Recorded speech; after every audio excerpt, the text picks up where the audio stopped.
broadcast. Please wait. Looks like we might be live.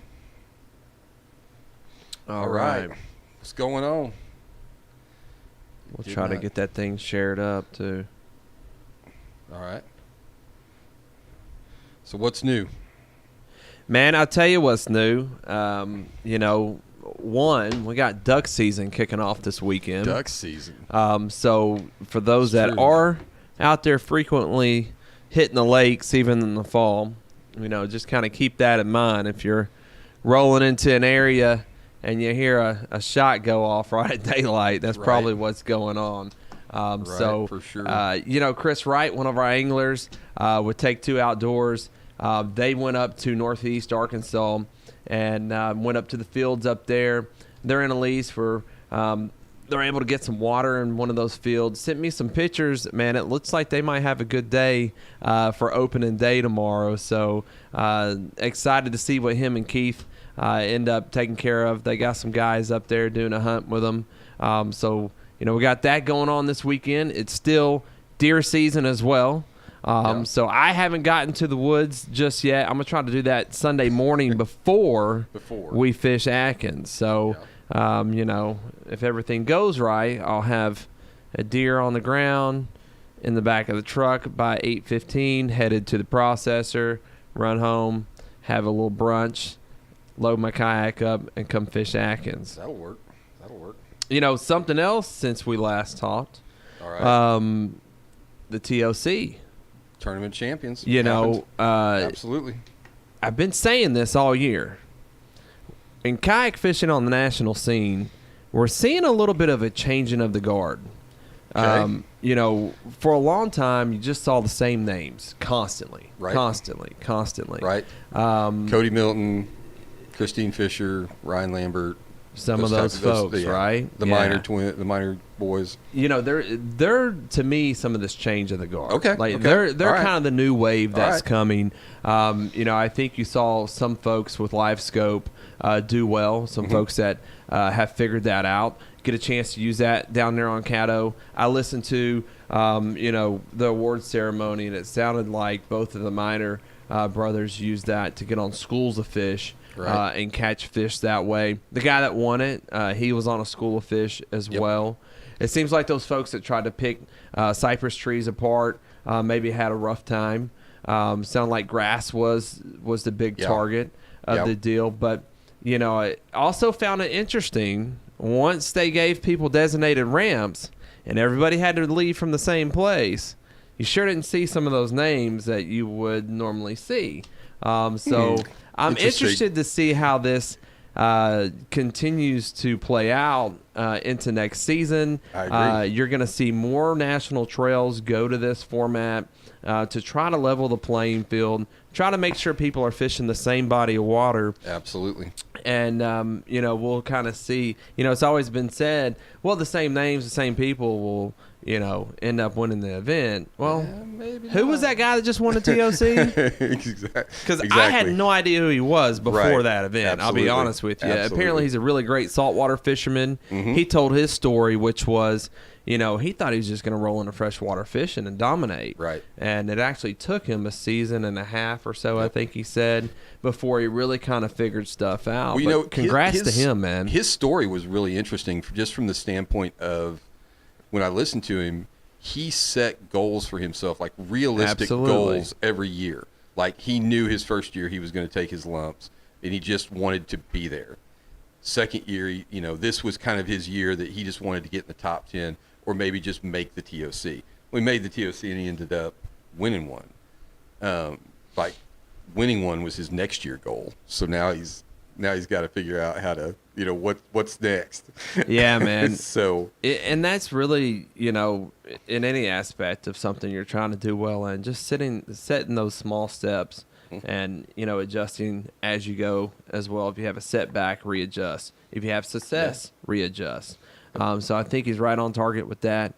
Shout out to Cody Milton, though. Absolutely. He went down there and took care of business by getting a top 10. Came out of nowhere to win Angler of the Year. Angler of the Year. Yeah. Consistency. Yeah, absolutely, man. And, I was with him, and I will tell you, at Broken Bow, and that dude works just as hard as anybody out there. Yep. That was not an easy climb. That was not easy carrying things down. That fourth place finish helped, with that string of tournaments to get that.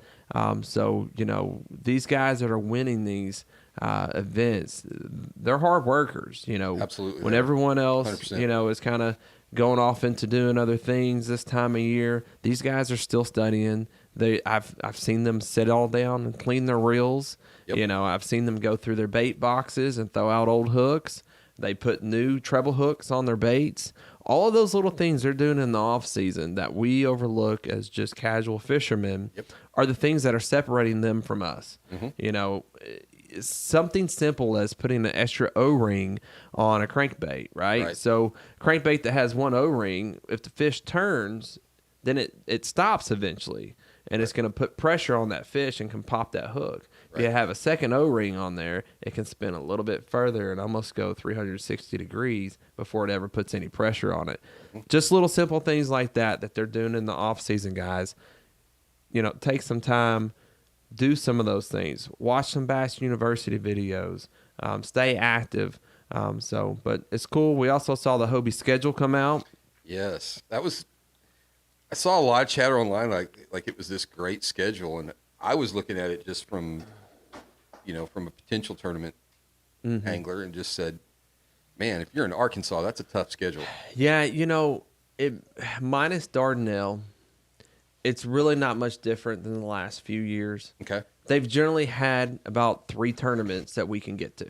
Right. So I kind of felt like Sam Rayburn was fishable for us. Right. Caddo's going to be fishable. Absolutely. For us.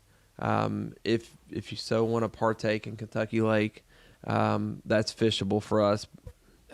That was a head scratcher, man, because nobody likes that lake. I think other than Josh Stewart, I think everybody else. And it's going to be really interesting with these new, allegedly new boundary rules that are going to come into effect. That's going to be interesting on that lake. Yeah, and Kentucky Lake's just been on a bit of a downturn overall. A lot of the fish that are being caught in tournaments are coming off the lake. Right. So, it's a little bit confusing to me why tournament trails keep going back there at this point, other than the fact there's just a lot of water and you don't have anglers on top of each other. Well, you think it has to do with the local economy and the Chamber of Commerce is given... That could be a possibility. I hear that Paris, Tennessee works well with tournament organizations. That makes sense. That just makes sense. Just not a place that I personally want to go fish, but there might be some other folks that love it and want to go fish it. But I think for our trail guys that may want to try to get to one, Caddo might be one to eyeball. It's in the spring. Rayburn. Yeah. Rayburn's going to be in September. Not the best time to put an event on Rayburn. Of course, there's always big fish around there, but Caddo's gonna fish well. Yeah. That's a great time of year to be down there. There will be fish on those trees already spawning. You'll be able to catch fish on grass flats. So that'll be interesting. But that's kind of what's new on the scene. Before we jump into things here locally. Yeah. So I was trying to think if there was anything else. It seemed like there was something else that was going on locally. I mean, you said something about change to MLF. Yeah. You saw a change to MLF as well. They went from every fish counts to going back to 5 fish. Interesting. Lots of thoughts on that. Lots of thoughts of maybe why they're doing that and who they're trying to target. It seemed like when they went to the every fish counts, they really wanted to be different. Right. And it was for programming, for viewers. Right. I think some of the advancement in technology, I think, has really changed the necessity of that component for the actual tournament, because regardless of the tournament outcome, we can all go watch live now. So during the tournament, if you want to watch every fish that's being caught, you can set your phone up at work, essentially. Absolutely. And sit there and watch it. Or you can go back later that day and go watch the live recap and watch all the fish that are caught. Right. It's also been theorized that maybe they went to this format to target more tournament anglers. And this is where I want your input. Okay. So, and the theory behind that is that tournament anglers actually may end up spending more money on tackle than just a local angler. Just the guy that's going to come in the spring, buy a couple spinner baits, buy a rod and reel. So the theory is that these companies are kind of figuring out really their target are tournament anglers, that they can actually get more revenue in the long run from tournament anglers. Because a guy like myself, I'm going to come in 8 times a year and probably buy 4 to 5 packs of fluorocarbon. Right. What are your thoughts? So, I got to be honest with you. My largest tackle buyers are not tournament fishermen. Interesting. I mean, honestly, they're not.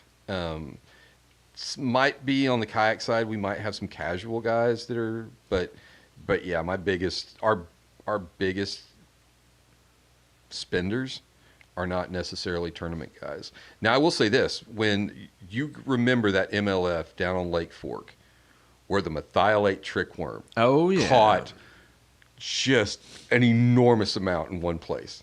You were sold out in 2 days? That moved the needle. I was sold out in 6 hours. I mean, I was sold out in 6 hours. And I had a lot of methylate trickworms. And I still, to this day, sell a lot of methylate trickworms. And people still talk about that. Yeah. That moment was still was pretty good. Where guys move the needle is what they caught it on. Interesting. I mean, but now it comes more down to what people see on YouTube of people catching fish. Mm-hmm. Hey, I heard, I'll get this occasionally, like, Christine Fisher on her YouTube channel, she's fishing a lot of that Berkeley slobber knocker now. Mm-hmm. How's that compared to the jackhammer? Mm-hmm. Which I kind of, I'm like, hey, it's kind of what you're confident in, but remember she's sponsored by Berkeley. Right. Yeah. So,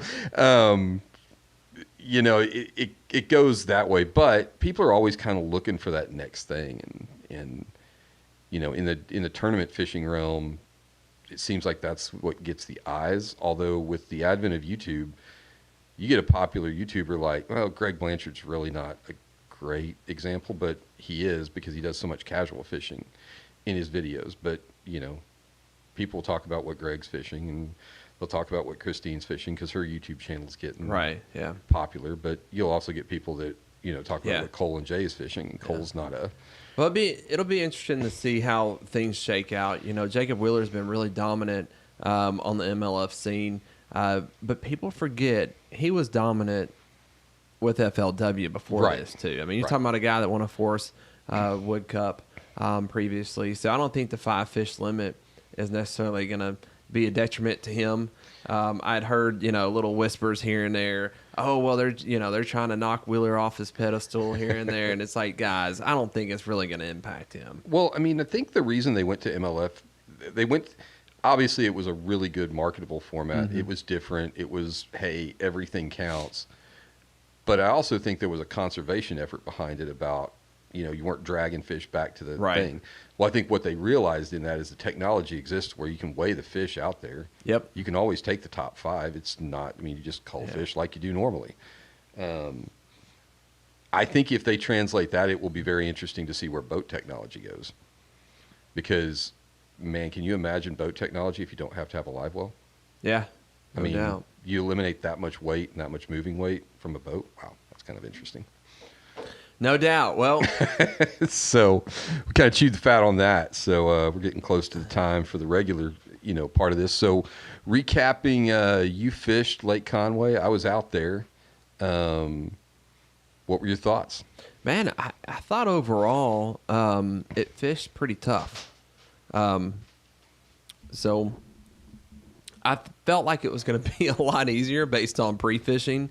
So, the guys that did well really had to grinding a little bit more than what I would have thought. I will say, pods of fish had moved. So me personally, I had some fish that were on that smaller island. They, weren't there, but I found fish around the backside of the bigger island towards the last hour and a half or so of the day. Brad did well. I don't think he went too far from the boat ramp. He didn't.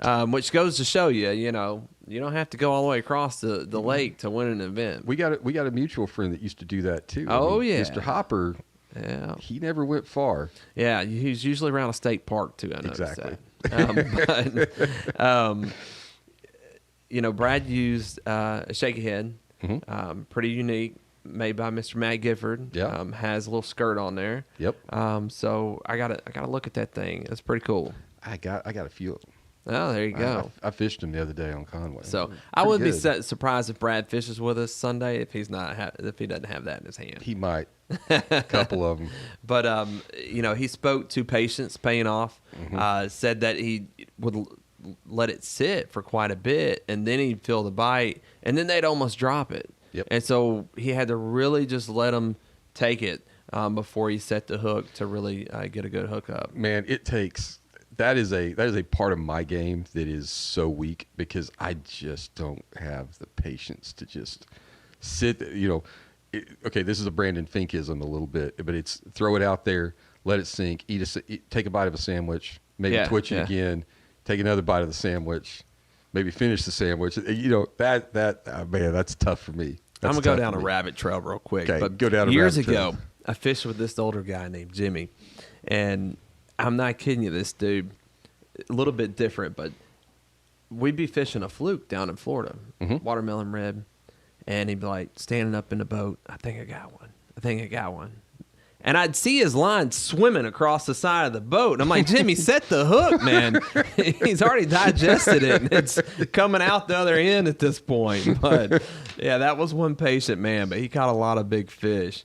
Sometimes that patience will pay off, especially when you've been hit with a cold front like we have here recently. A lot of those fish, especially Florida bass, they're not near as active. They're not near as reactive.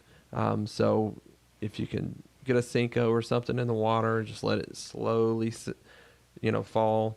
Give it some time. Pick up a lot more bites a lot of time. I'm still going to say this though, because I've watched you in February on Atkins hit a big old girl in the head with one. In that she's still cold front or not. They're still on that lake. There's still some big girls on that lake. Yeah. Before we get in that, because we'll talk a little bit about the beetle spin bite too. That did hold true over at Conway. Oh, it did. So our second place angler threw a beetle spin. Chris, yep. Caught some fish. I ended up in third. I caught some fish on the beetle spin. I actually caught a really nice crappie that Dave Schwab ended up seeing as well. I think he got a picture of that somewhere. But I think I was more excited about catching that crappie than I was any of the bass that I caught. I caught a crappie on Conway last week on a blade bait of all things. Yeah. So yeah, they're active for sure. They are. So, but appreciate everybody that came out to Conway. Felt like that was a good kickoff event. We had 20 people. 20 people. Yeah. That was well beyond my expectations of what we'd have. I mean, 20 people on a shotgun start out of Alarm Creek. That was something to watch. That was cool. Well, let's switch gears and talk about Atkins. Got that coming up. Atkins is coming up. So what's the weather forecast looking like? 46 is the high. Okay.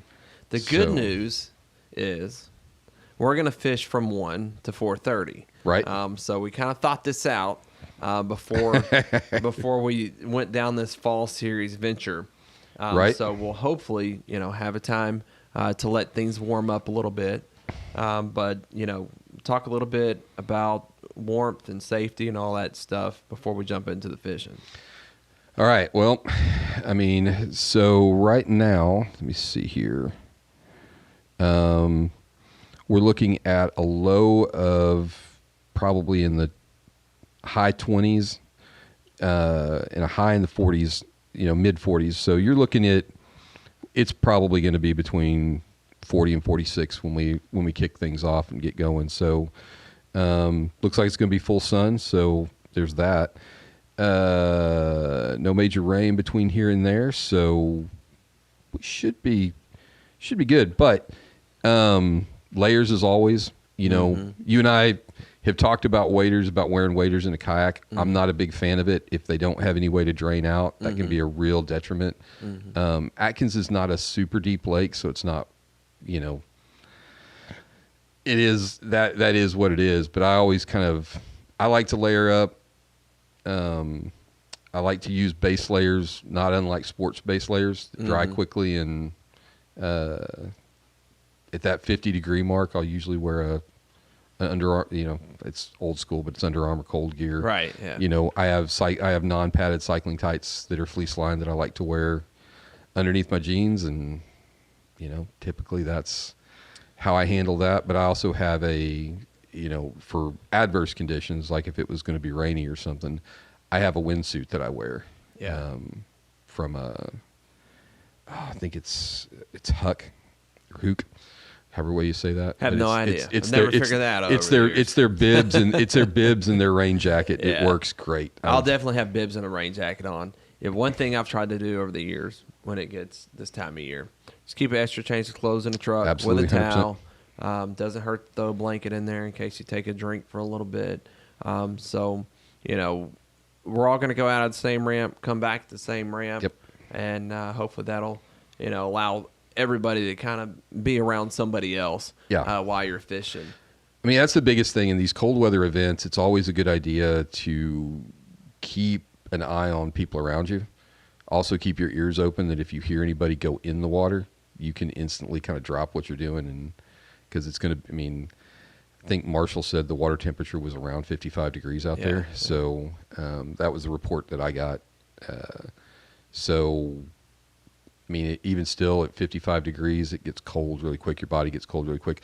I'll add to the fact that, yes, I do keep a change of clothes with me in a dry bag in the kayak, but I also keep something to start a fire with, or like hand warmers or something like that. Yeah. Something that can get you can get to shore and get, some sort of core body temperature, something to raise that core body temperature as you're kind of changing out of wet clothes into drier clothes. Well, right on. Well, let's get into the fishing a little bit. It is Atkins. It is Atkins. And it's a 3-fish limit. Yep. I'm just going to go on and say it. I'm not saying it's going to be me because I haven't been out there. Somebody's going to get close to 60 inches on this thing. Okay. He's making the call right here. I'm telling you. Somebody's going to get somewhere between 58 to 61. Because someone in this event, I have a feeling, is going to catch a 23-inch fish or so. They're out there. They've got to feed up for winter.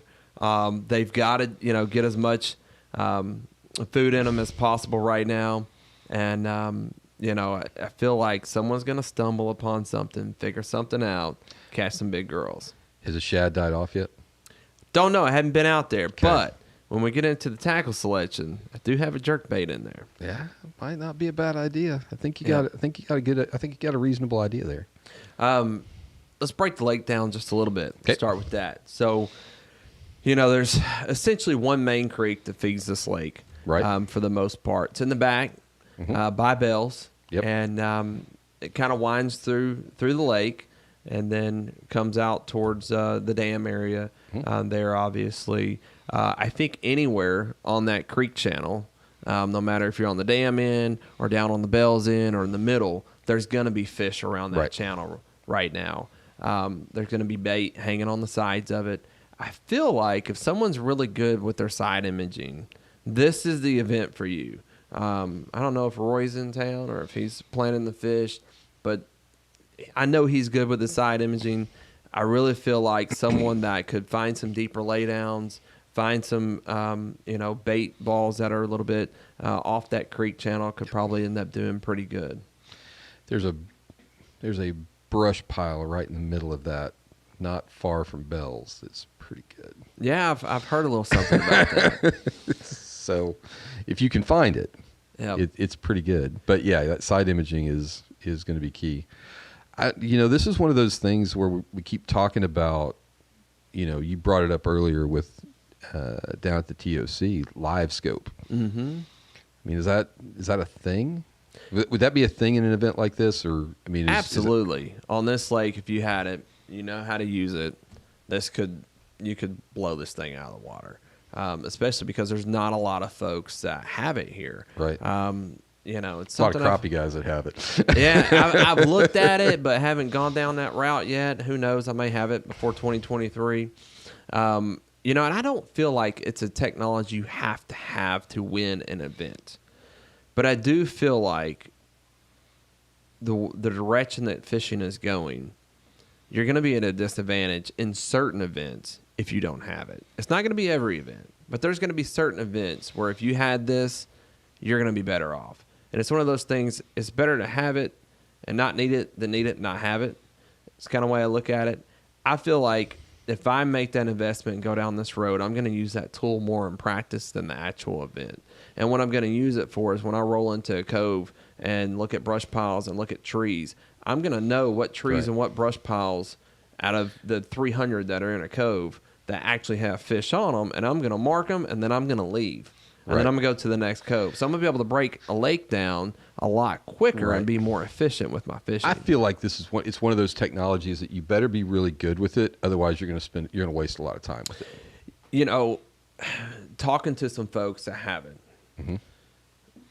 I don't know because I don't, but I feel like for me, I would turn it off the day of the tournament.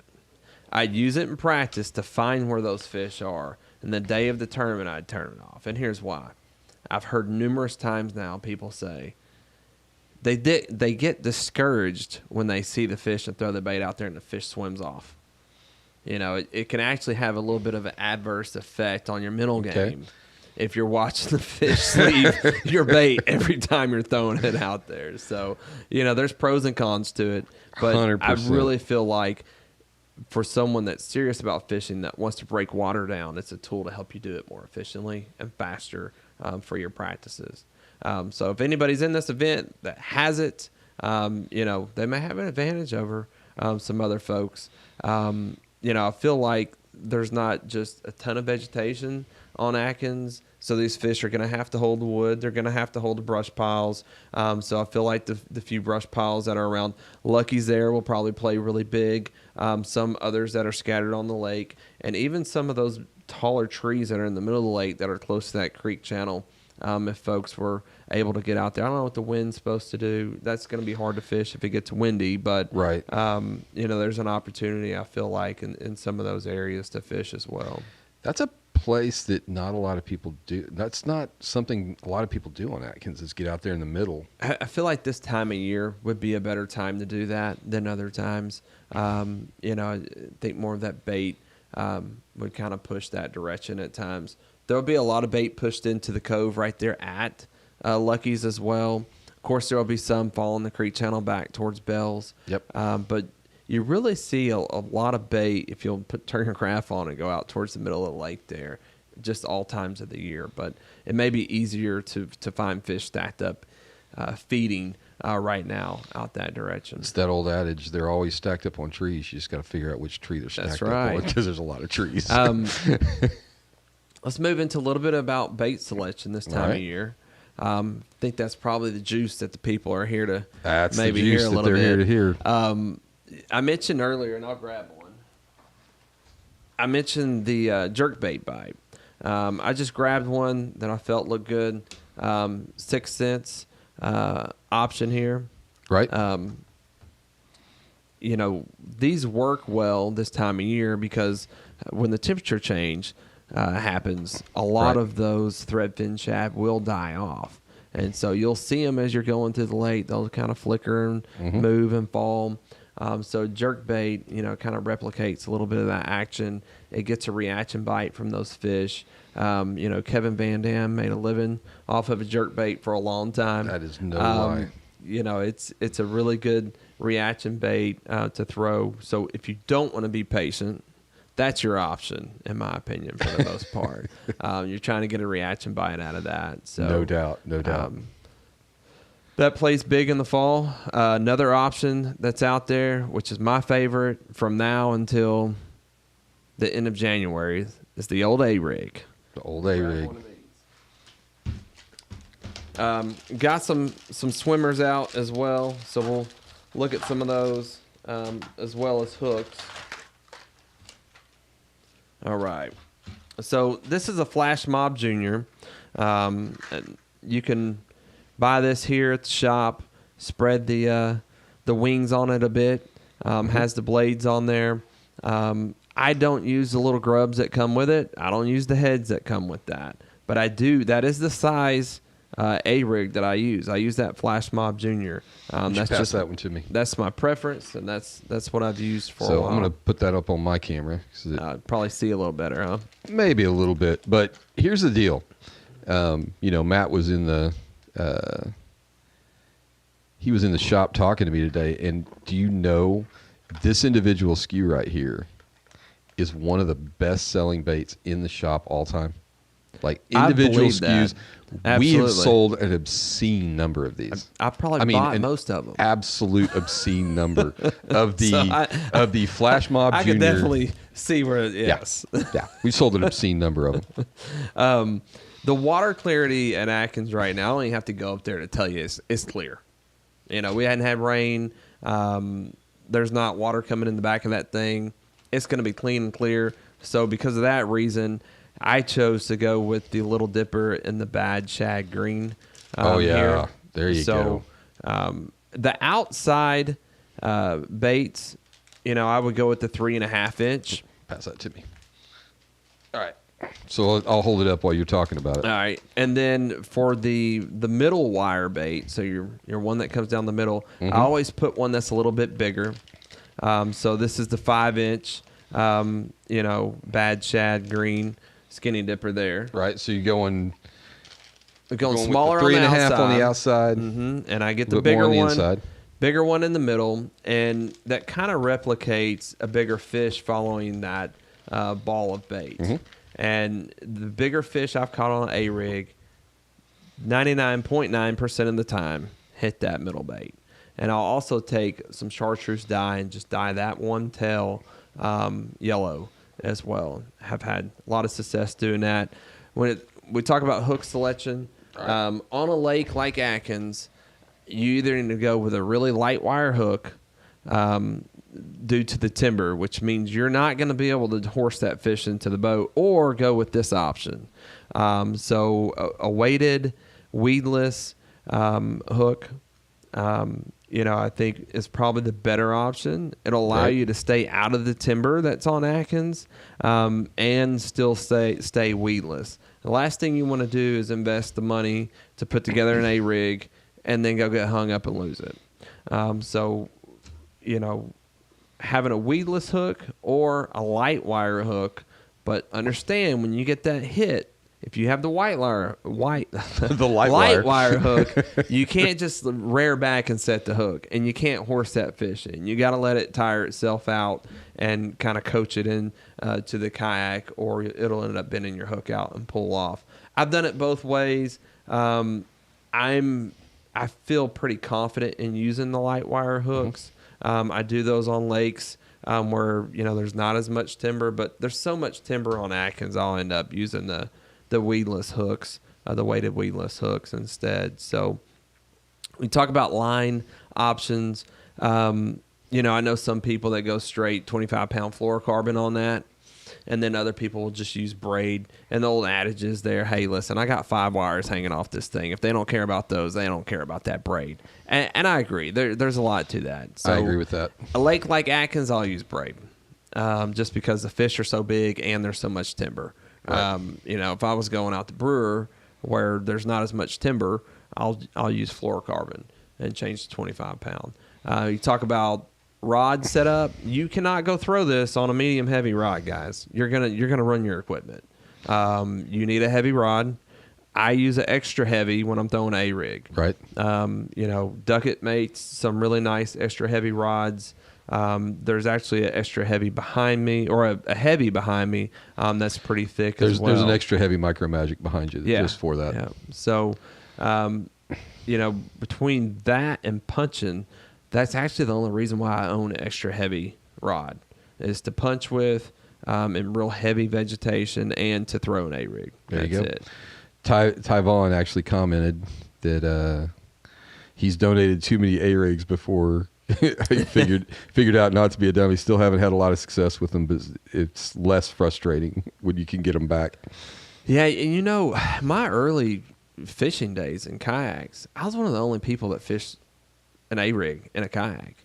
And I had a lot of success doing it, and I've seen more people do it now. And for some reason, I got out of the habit of doing it as much in tournaments like I used to when I first started. But I'd fished that thing almost all the way through the summer. Yeah. I'd have it. I'm not saying it was the main bait that I used, but there were certain times you'd roll up on a bait ball and throw it out there. But it doesn't get a lot of love from the kayak community, man. It doesn't. So, I think there's a lot of misconceptions about, you've got to have a big, long, heavy rod to throw it on. Yeah.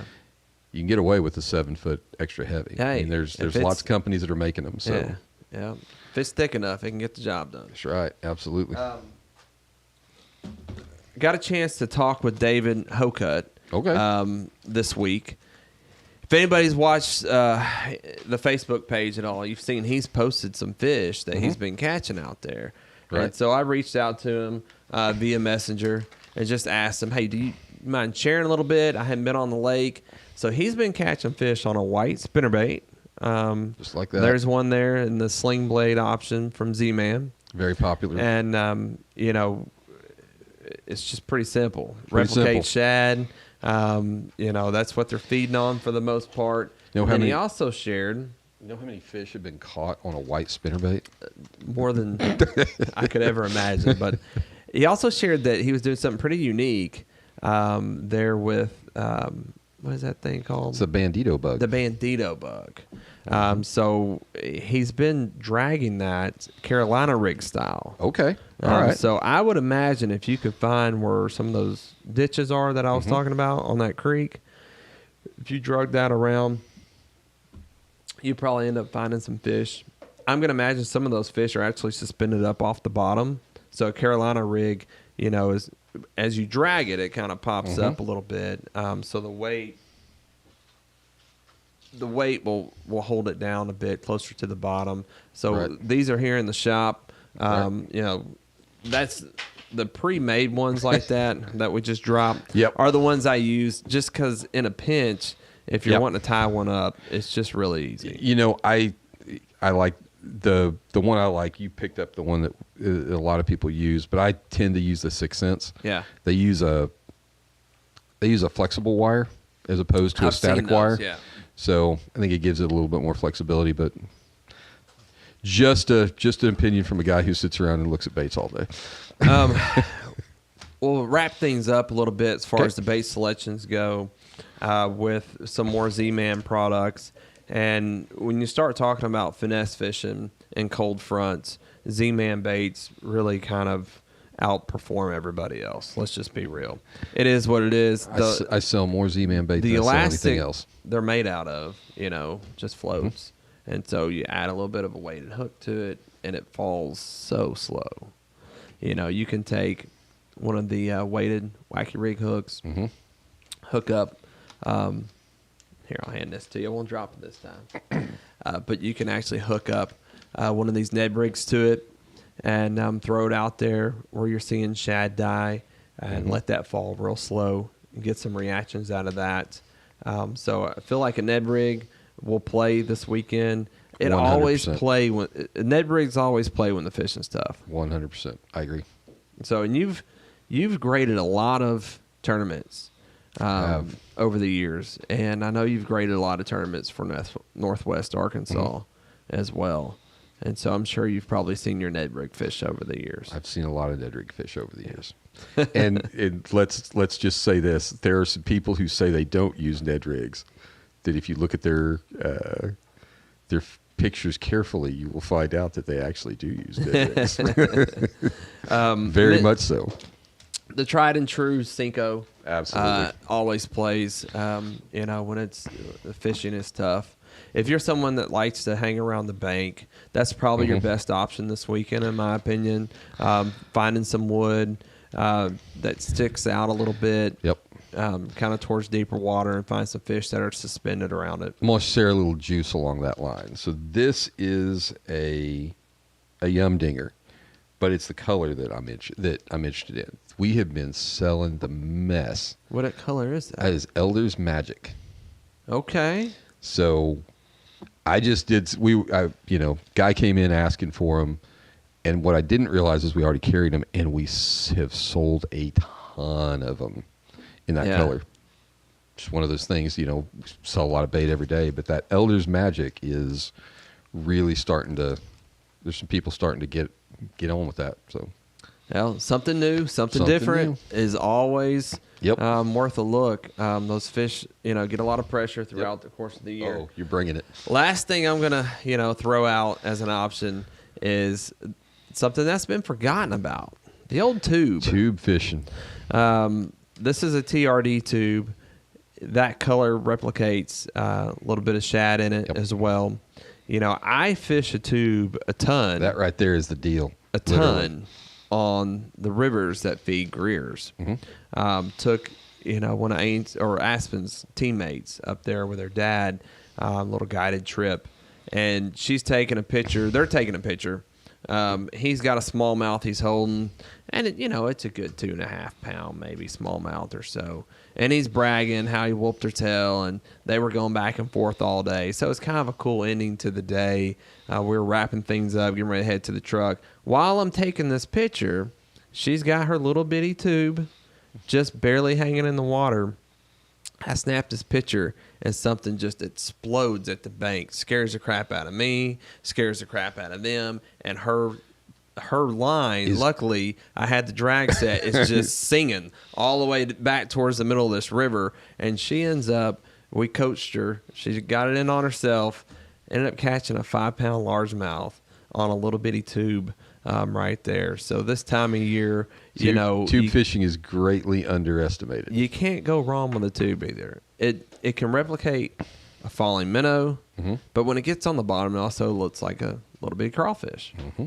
So it's kind of a dual purpose bait. So Tyvon made another comment that said, have more fish been caught on a white spinnerbait or more big game taken with a 30-30? That's a close one. Yeah. We're talking about hunting. So we got off on that a little bit. Yeah. Because we are in deer season. We're also in deer season. So Chris Geisler asked a question, can we launch from another launch and go to Lucky's Landing? He's worried with the crappie, there might only be 10 parking spots if nobody else is fishing down there. What do you think about that? Allowing people to launch across the lake, come to Lucky's Landing. Man, I really like to try to stick to the format we said. I understand. That's fair. We did it for a lot of different purposes. One is trying to build community, and help each other with stuff.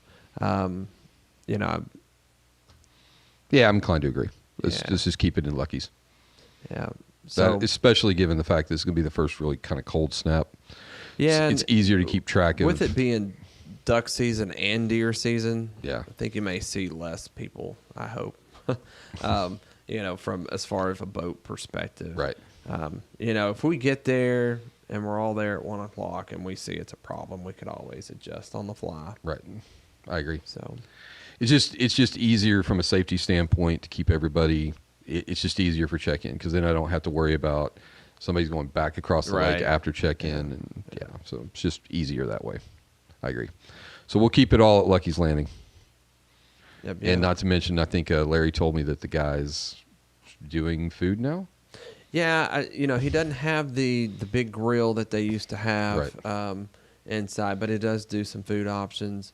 The other good thing about Lucky's is now at times, I feel like it might go a little too far with the cops and robbers stuff, but he wears his gun walking around there, and he's got his video cameras up. He's a pretty cool dude overall.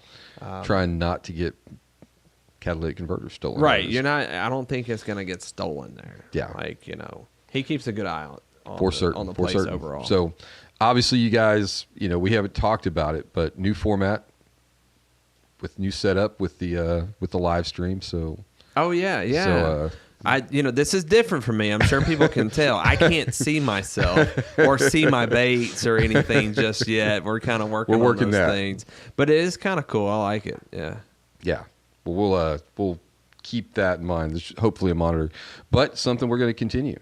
Yeah, not man. Not just the fall fishing series, but maybe an every other week thing. Yeah, and talk about what's going on in the world. I've kind of been kicking around the idea also of continuing to do some Sunday stuff in the spring, whether I'm even running it or someone else is. I just feel like there's an opportunity for folks that may just want to have a yak pot style. Yep.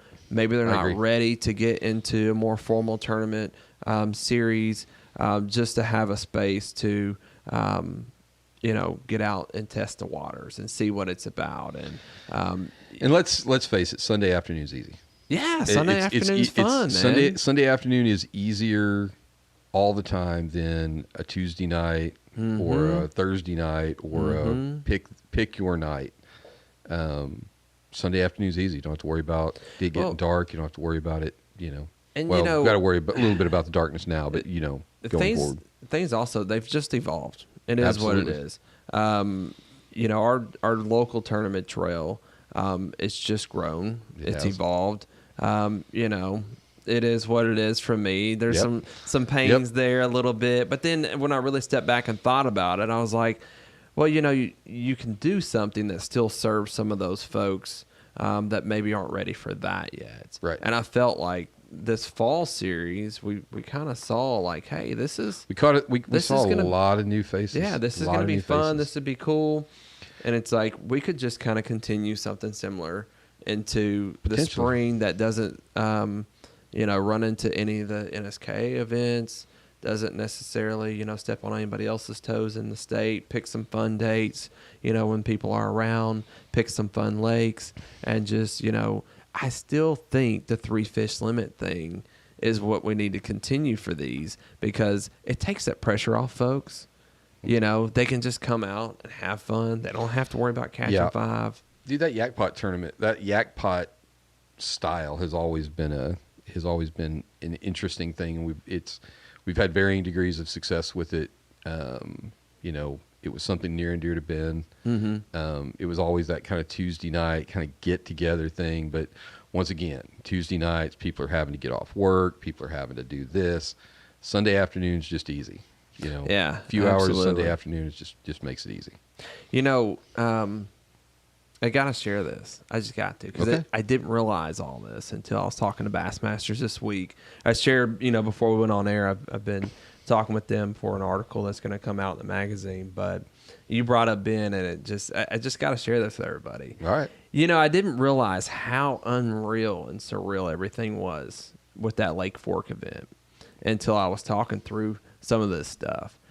I don't know how the kayak ended up with Roy. Was it not here at the shop not too long after he had passed away? How did Roy, I'm just curious now, how Roy ended up with the Predator PDL. So that Predator PDL, and it's out front right now, that was Roy's first pedal drive. Okay. But Ben talked him into getting that because Ben had the white one. Okay. Which, oh, by the way, that white kayak's still around. But backstory on that. Yeah. The boat came in, and Ben started texting pictures of it to Roy. Okay. Like he'd already hidden a banana in it. He'd already given Roy all the grief in the world. So, that boat's got some history. That boat's got some real history. It's got a lot of sentiment to it. For some reason, I thought Ben had owned that boat. He never owned it. Okay. No, Ben never owned that boat, but he was instrumental in Roy getting that boat. Yeah. Well, so the folks that don't know, on day 2 of that tournament at Lake Fork, I end up going out early, because essentially, as long as I don't follow the boat and drown, I'm going to go win this tournament. Right. Like, I know I'm going to win it. Like, I know where those fish are, and there was a whole cove I hadn't touched that I had stuff marked. So I get there early, and I'm, going to make sure I have everything prepared, and I'm trying to loosen the rudder cable on Seabiscuit, the 106, and I break it, and I go to the group text, and I sent a text, and I said, hey, does anybody have an extra kayak that's around? And I'd give them a landmark right. That I'm not going to share right now. But right, absolutely. Anyways, and Roy's like, hey, I can be there in 15 minutes. And he comes straight to where I'm at, which was classy, move. Of course, he had his own tournament to fish, right. but he knew I had a chance to win.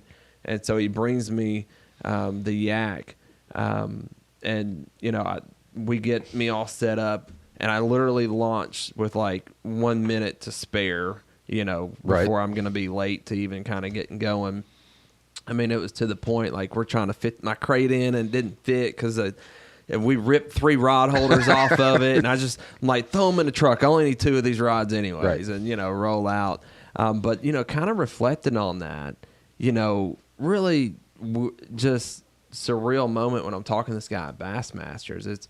It's like almost like an old friend had my back one more time, yep. Because without that relationship with Ben and Roy, mm-hmm. that kayak's not there. Exactly. That never happens. Right. And I just thought that was really cool. When I finally got a chance, almost, 11, 12 months later, to kind of think about all this and talk through it with mm-hmm. somebody, I just thought that was pretty cool. That's why that is a boat that has been added to the shop collection, and it will never leave. I think that's a good move. It is it's not leaving my collection. Well, sorry to bore everybody with that story. No, that's I just an awesome thought it was story. pretty cool because it really hadn't even dawned on me, kind of just all the things that had to take place mm-hmm. for that boat to be in the right spot at the right time when I needed it to jump in and go finish out right. that tournament. Just cool. It's cool. Everything comes full circle. Yeah, no doubt. I mean, that's one of the reasons why, Ben touched so many people's lives. I mean, it's one of the reasons why AAKS, the All-American Kayak Series, mm-hmm. wanted to partner for the Spangler Memorial that takes place on Conway every March, and it's just one of those awesome things. So. Yep, I think he'd be all about this thing. Oh yeah, for sure. He was about getting new folks out there. So, if y'all are interested in fishing and just touching a kayak tournament, even if you don't necessarily want to get into the tournament, if you just want to come out and fish, just come out. Like, it's not that serious. It's for fun. Of course, if you want to join, it's $20 entry fee, $5 for big bass yep. if you want to do that. But if you just want to come out and fish, you're welcome to do that too. But yep. Our goal is to try to get more folks involved mm-hmm. to this fall series, and give you a place where you can come out and have fun and not have a bunch of pressure. Absolutely. Well, we'll end it on that. Yeah, we'll see y'all out at Atkins. Dress warm, and I think Larry should throw out the first cast. It's his home lake, so we'll see if he if he dominates like he could potentially. And the other thing is, if you've never seen it's a rarity nowadays. If you've never seen a shotgun start with a bunch of kayaks, that's true. It's something to see. Yeah. Yep. So all right. Well, we'll catch y'all next time. All right, man. Take it easy.